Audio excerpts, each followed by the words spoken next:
सभापति महोदय, यह देश वसुधैव कुटुंबकम का है, सर्वधर्म संभाव का है और सार्वभौमिकता का एक नैसर्गिक दर्शन है। शिव की वो पंक्ति, आत्म मोक्षार्थम जगत हिताय च,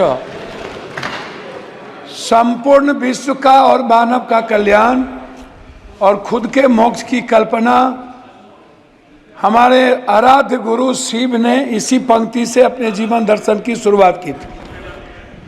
और यह जो देश है ना, ये आध्यात्मिकता पर है। ये कंप्लीट किसी धर्म या किसी मजहब पर आधारित देश नहीं है। ये मानवीय मूल्यों के लिए जाना जाता है। संत की यदि बात करूंगा तो रामकृष्ण परमहंस, विवेकानंद, कबीर, वाल्मीकि, संत रविदास, हम संत उसको कहेंगे। मैं सभापति महोदय शुरू करूंगा जाति जनगणना से। हमारी सरकार जब थी तो उन्होंने जाति जनगणना का निर्णय लिया और बिहार में जब जाति जनगणना की शुरुआत हुई, ललन बाबू नहीं है अभी, नहीं तो मैं उनको सुनाता, तो उनमें जो सर्वे आया 98% लोगों के पास लैपटॉप और कंप्यूटर नहीं है। 96% लोगों के पास व्हीकल नहीं है और जो व्हीकल है वो EMI पर है। जो भी व्हीकल है, लगभग 86.2% लोगों के पास 1 बीघा से नीचे जमीन है, कट्ठे में है, धूर में है। 9.2% लोग हैं जिसके पास कुछ भी जमीन नहीं है। लगभग 78.7% लोग हैं जिनके पास फूस का घर है, टीन का घर है, भीत का घर है, उसके पास पक्का मकान नहीं है। ना रोजगार है, ना नौकरी है, ना खेत है। मजदूरी 280 रुपया और वह भी 20 दिन से ज्यादा नहीं। कोरोना के समय मनमोहन सिंह जी के द्वारा लाए हुए जो मजदूरी एक्ट था उसको खत्म करके मजदूर के ताकत को कमजोर किया गया। 400 रुपया प्रत्येक दिन। बहस पहले भी हो चुकी थी कि मनरेगा छोड़ दीजिए, मनरेगा का तो बजट घटा दी गई। मेरा सवाल सीधा था कि प्रधानमंत्री जी आपके यशस्वी हैं, वर्ल्ड इनको फॉलो करते हैं, तो फिर कांग्रेस चालीसा और नेहरू, इंदिरा और राहुल चालीसा बंद करिए ना और अपने प्रति ईमानदार बनिए ना। मेरा आप तो प्रधानमंत्री जी और बीजेपी को राम पर भरोसा नहीं रहा, उनको बीजेपी वाले को प्रधानमंत्री जी पर भरोसा नहीं रहा।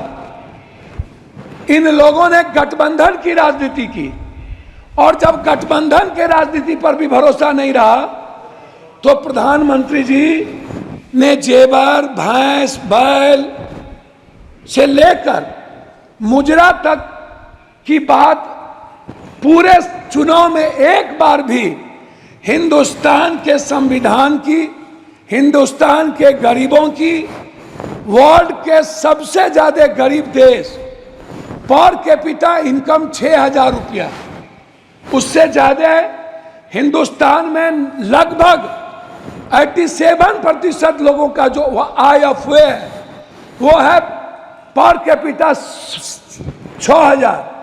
और लगभग जो महंगाई का कारण है उसमें दलित, आदिवासी, अत्यंत पिछड़ा, जो समाज के सबसे कमजोर तबके के लोग हैं, उसमें मैं आपको बता दूं कि उनके थाली में 160 रुपया वाला दाल नहीं है, 120 रुपया वाली सब्जी नहीं है। प्रधानमंत्री जी यदि इतने सशक्त हैं तो मैं यह जरूर जानना चाहूंगा कि 84 करोड़ लोगों को 5 किलो अरवा चावल आज भी टैक्स के पैसे से क्यों देना पड़ता है? मैं सर मैं जो बोलने अब ये 7-8 मिनट 6 बार के मेरा रिक्वेस्ट है, मैं उस पर कहना चाहूंगा, मेरा रिक्वेस्ट है, जाति जनगणना पूरे देश में डबल इंजन की सरकार है।